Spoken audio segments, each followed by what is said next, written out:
Good morning friends. मैं हूं ज्योतिर्मय और आप देख रहे हैं मेरा channel how to win election in India.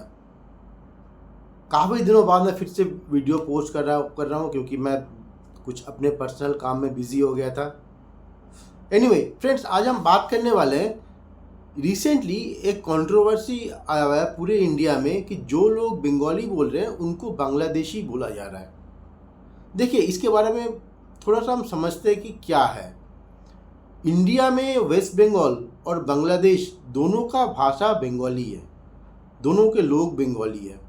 पर इंडिया के जो वेस्ट बंगाल के लोग बंगाली बोलते हैं और बांग्लादेश के लोग जो बंगाली बोलते हैं उनमें टोन्स में या फिर कुछ कुछ ग्रामेटिकल चीज़ों में काफ़ी फ़र्क है। वो अब हुआ क्या, बंगाल के अंदर भी अगर जाओगे तो अलग अलग डिस्ट्रिक्ट में, जैसे मान लो आप मिदनापुर हो गया या फिर बीरभूम हो गया या फिर आप कूच बिहार हो गया, अलग अलग डिस्ट्रिक्ट्स में बंगाली बोलने का टोन अलग होता है। वो इनफैक्ट जो लैंग्वेज होता है, जो ग्राउंड लेवल के लोग लैंग्वेजेस यूज़ करते हैं वो भी काफ़ी डिफरेंट होता है। वो तो आप देखोगे एक दो लोग जब बात कर रहे होंगे बीरभूम में तो हो सकता है उन दोनों के लैंग्वेज एक हो, पर वही दो लोग अगर बात करें मिदनापुर डिस्ट्रिक्ट के, वो दोनों का लैंग्वेज बिल्कुल अलग है जो बीरभूम के लोगों से।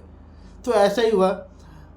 अब ये है कि बहुत सारे बांग्लादेश के इलीगल माइग्रेंट्स जो इतने सालों से हुआ, खासकर 1971 के बाद से, तो वो लोग काफ़ी जगह रुके हुए हैं। तो पुलिस उनको अभी नैप कर रहे हैं, कौन कौन इलीगल माइग्रेंट्स हैं उनको वापस भेजा जा रहा है अपने कंट्री में, बांग्लादेश में।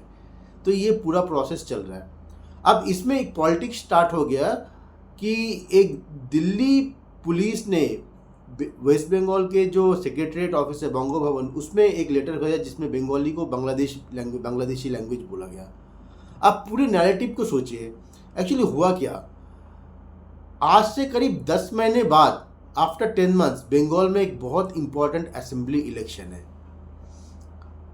अब रूलिंग पार्टी जो है, ममता बनर्जी की रूलिंग पार्टी तृणमूल कांग्रेस, वो तो चाहेगी दोबारा 4th टर्म के लिए आए, और बीजेपी बहुत सालों से कोशिश करे बंगाल में अपना सरकार ले आए।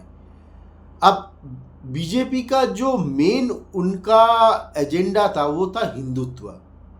तो हिंदुत्व जब उन्होंने, अब देखोगे उनके जो लीडर्स वेस्ट बंगाल के, उन्होंने कहा कि हम सिर्फ हिंदू के वोट से ही लड़ेंगे, हम लोग हिंदुओं का वोट चाहिए, हमें मुसलमानों का जो दूसरे धर्म है उनका वोट हमें नहीं चाहिए, हम हिंदू के वोट से इलेक्शन लड़ेंगे। ये उनका नैरेटिव था और ये उनका बहुत ही एक स्ट्रॉन्ग नैरेटिव था जिसपे वो बंगाली मिडिल क्लास फैमिली, जो पढ़े लिखे मिडिल क्लास फैमिली है, वहाँ पे वो जा सकते थे। अब इस नैरेटिव को चेंज करना था जो रूलिंग पार्टी है तृणमूल कांग्रेस ममता बनर्जी की। उन्होंने क्या किया, इस नैरेटिव को चेंज करने के लिए एक दिन उन्होंने कलकत्ता में पदयात्रा किया कि बंगाली लोगों को, भाषा के लोगों को बांग्लादेशी का तगमा दिया जा रहा। अब उसके बाद अब देखोगे प्रधानमंत्री ने भी, जहाँ पे वो हर रैली में जय श्री राम का स्लोगान देते, अचानक वो जय माँ दुर्गा बोलने लगे, जय माँ काली बोलने लगे। इनफैक्ट बंगाल के जो बीजेपी के लीडर्स हैं वो भी काफ़ी जगह बोल रहे हो कि हम लोग ये बंगाल का पार्टी है। मतलब ममता बनर्जी ने बीजेपी का जो हिंदुत्व नैरेटिव था उसको चेंज करके बंगाली नॉन बंगाली नैरेटिव में ले आए वो। और ये ममता बनर्जी का फेवरेट पिच है। ये बीजेपी हमेशा यहाँ पे डिसएडवांटेज रहेगा वो।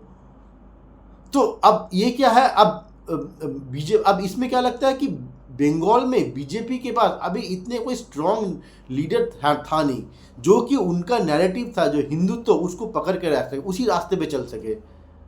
तो उसको अगर वो उस रास्ते पे चलते, कोई स्ट्रॉन्ग लीडर होता, उस रास्ते पे जो पकड़ के रखते, तो ये ममता बनर्जी का बंगाली या नॉन बंगाली का जो नैरेटिव था वो न्यूट्रलाइज हो जाता।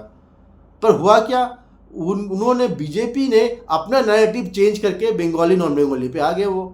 अब ये ममता बनर्जी का फेवरेट पिच है वो। तो ये पूरा नैरेटिव इस वजह से तैयार किया गया वो।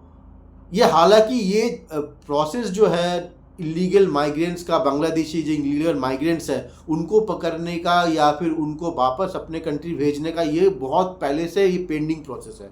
प्रोसेस हालांकि आप आज शुरू हुआ, पर ये इसका शुरुआत मेरे ख्याल से ममता बनर्जी ने किया हुआ था जब उन्होंने अपने रेजिग्नेशन 2004 में लोकसभा स्पीकर जो थे सोमनाथ चटर्जी, उनको फेंक के मारा था। तब से ये नैरेटिव स्टार्ट हो रहा वो।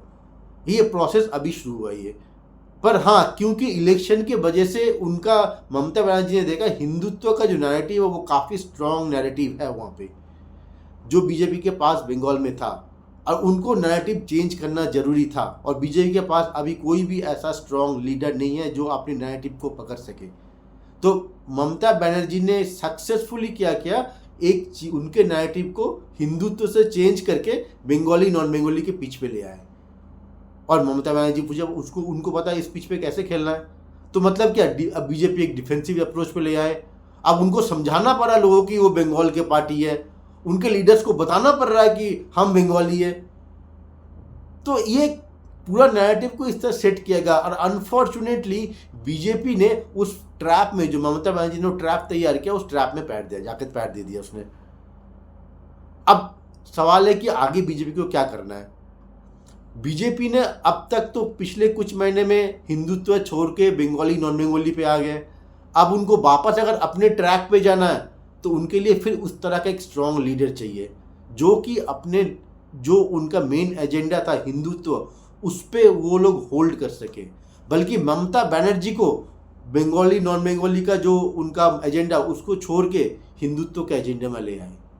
पर क्या बीजेपी के पास बंगाल में इतने स्ट्रॉन्ग कोई लीडर है, ये बहुत बड़ा सवाल है। शायद ये बीजेपी को सेंट्रल लीडरशिप के पास भी एक बहुत बड़ा सवाल है।